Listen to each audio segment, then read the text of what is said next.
The US President Joe Biden's National Security Advisor Jake Sullivan is in India. His visit aims at making the final preparations for the Indian Prime Minister Narendra Modi's first state visit. And according to reports, Sullivan's meeting with his Indian counterpart Ajit Doval is currently underway. The discussions focus on finalizing certain agreements that are to be unveiled during Prime Minister Modi's state visit. The Indian leader's visit maps a slew of activities that will be undertaken during the four-day trip, which includes a public meeting to mark the World Yoga Day on the first day of his visit.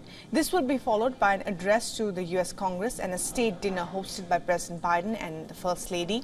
Prime Minister Modi's visit will conclude with an address to the gathering of the Indian diaspora members from across the country as well.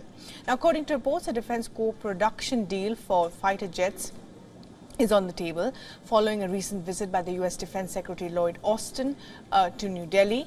India-US strategic alignment has been in the making for long, but the latter has now heightened its interest in furthering bilateral ties. This comes in the backdrop of increasing tensions between China and the US and the former's aggressive military expansion in the Asia-Pacific region.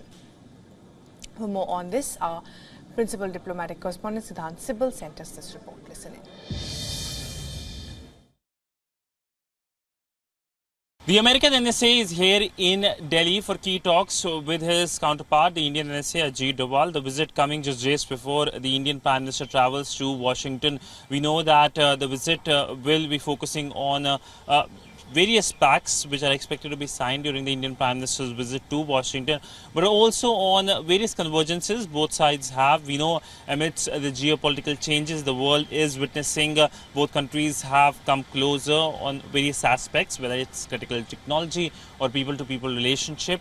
And we know that the visit of the American NSA is the second high-level visit to Delhi this month after the visit of the US Defense Secretary Lloyd Austin, which shows how Washington and New Delhi are working together, and high-level visits have now become part of a larger momentum in the relationship. With video journalist Jaishankar, Siddhant Sibal for WION in New Delhi.